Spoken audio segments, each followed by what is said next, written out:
어제 본문에 나오는 대로 예수님이 말씀을 하시니까 한 율법사가 예수님께 나와서 예수님, 그러면 우리를 지금 모욕하시는 거 아닙니까? 라고 질문을 합니다. 사실 모욕 맞죠? 욕한 거였거든요. 화 있을진저라고 했으니까요.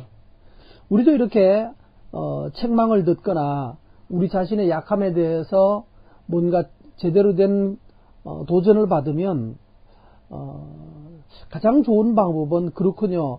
우리가 이렇게 이중적인 생활을 했습니다. 잘못된 생활을 했습니다.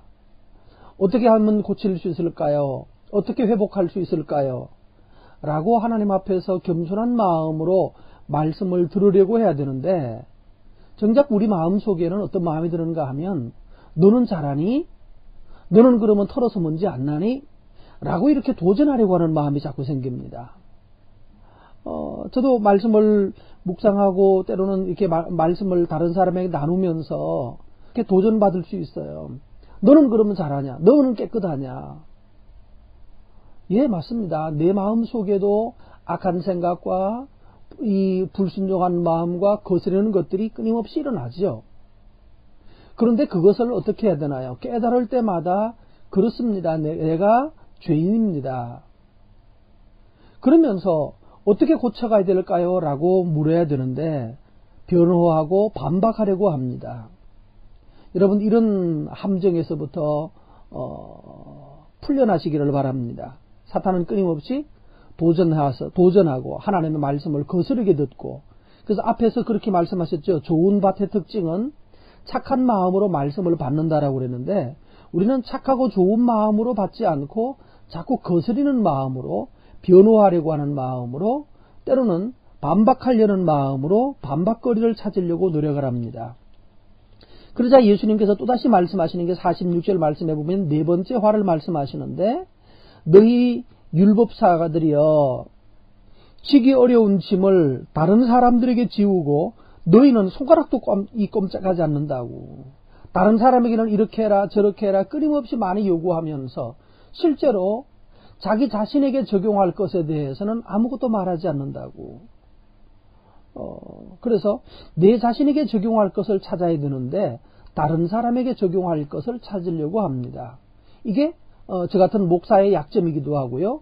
또 말씀을 가르치는 사람들의 약점, 또는 부모들이 아이들을 큐티시킬 때 끊임없이 오늘 적용에 대해서 말을 하는데 실상은 나는 적용하지 않으면서 다른 사람에게 적용할 것을 요구하는 이런 오류에 빠져들 때가 많습니다. 자, 그러면 우리는 나는 손가락 하나 꼼짝하지 않는 그러면서 다른 사람에게 요구하는 데서부터 정말 나부터 내가 꼭 해야 될 것을 먼저 하면서 하나님의 은혜를 구하고 다른 사람에게 또 말씀을 나눌 때 그 말씀이 능력 있게 되고, 앞에서 보면 예수님이 그런 말씀하셨잖아요.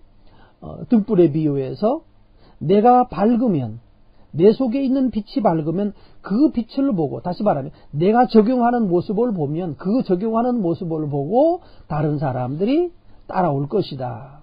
적용 잘하는 사람이 그래서 밝은 사람이지 성경을 잘 깨닫는 사람이 밝은 사람이 아닌 겁니다. 잘 깨닫기야 아마 율법사들이 예수님의 말씀을 다 알아듣고 잘 깨달았던 것 같아요.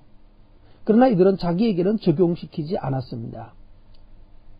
그 다음에 47절 말씀부터 해보면 너희들은 선지자들의 무덤을 쌓는다 이렇게 말했습니다.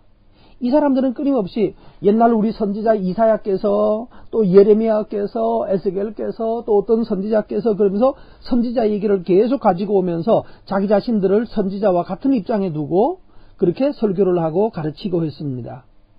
근데 문제는 이 사람들이 누구인가요? 정작 그 옛날 선지자가 있을 때는 그 선지자를 죽였잖아요. 누가 죽였죠? 바로 자기들의 조상들이 죽였어요. 자기들의 아버지는 그 선지자를 죽였는데 이 아들들은 이 사람들은 또 옛날 그 죽은 선지자를 울고 먹고 있는 거예요. 마치 뭐하고 같은가 하면 한국 사람들은 이순신 장군을 막 이렇게 추겨 세우잖아요. 그러나 정말 내가 이순신이 있을 때였다면, 내가 이순신 장군이 있는 그 당시 사람이었다면 이순신 추겨 세우는 것이 아니라 이순신이 이름이 더 높아질까봐, 명성이 높아질까봐 끊임없이 그 사람 흠잡으려고 하고 그 사람을 갈고 넘어지려고 걸어 넘기려고 애쓰고 있잖아요.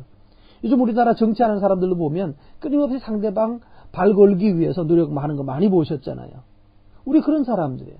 죽은 사람한테는, 옛날 사람한테는 뭐 나라를 위한 어쩌고 저쩌고 그러면서 실상 우리는 현재 삶에, 현재 우리나라에서 나라를 위해서 노력하는 사람들에 대해서 전혀 인정하지 않고 끊임없이 그 사람들을 흠잡으려고만 노력하는, 가장 많이 대통령 욕하려고 가장 많이 노력하잖아요. 그런 거와 같다는 것입니다. 아버지들은, 조상들은 죽이고 자식들은 또 그들의 죽은 살해했는데 살해한 그 선지자의 무덤을 세우면서 훌륭한 선지자가 우리에게 있었다고, 이런 식으로 실제 나의 문제에서는 적용하지 않고 그거 다른 사람에게 가서만 적용하려고 하는 이런 오류에서부터 벗어나야 될 것입니다. 그래서 결국은 조상들이 잘못했다는 것을 자식들이 증명하고 있는 거죠. 그래서 이 49절에 그렇게 말하잖아요. 선지자와 사도들을 저희에게 보내리니 그 중에 더러는 죽이며 또 핍박하리라 하였으니 창세 이후로 흘린 모든 선지자의 피를 이 세대가 담당할 것이다. 결국 아벨의 피 흘린 피에서부터, 아벨부터 시작해서 말씀을 따라 지키기 위해서 순교한 사람들, 마지막 사가랴라고 하는 사람은 아마 세례 요한의 아버지를 일컫는 것 같습니다. 세례 요한의 아버지 사가랴도 아마 성전에서 피살된 것 같습니다. 그래서 마지막 죽은 예수님 당시까지 마지막 그 순교자였죠. 순교자였던 이 모든 순교자들의 피를 너희 세대가 담당해야 할 것이다 라고 말씀하셨고, 52절 말씀부터 보면 너희들이 성경의 지식의 열쇠라고 그랬죠.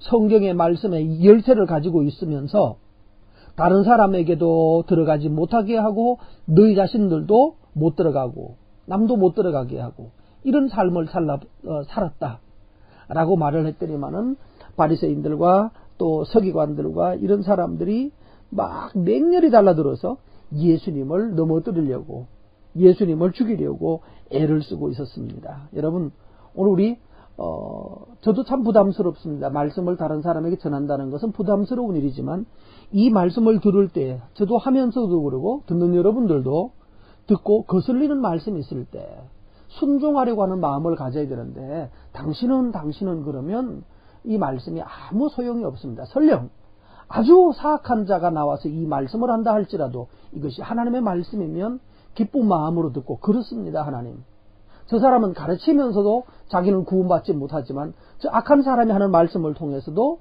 구원받은 사람은 듣고 깨닫고 또한 자기 자신을 깨닫고 또 다른 사람을 통해서 자기 자신을 보고 고쳐서 더욱 의로운 삶을 살아가는 것이 바로 그리스도인들의 특징입니다. 이 특징 오늘 저와 여러분 잘 나타내 보여주기를 원합니다.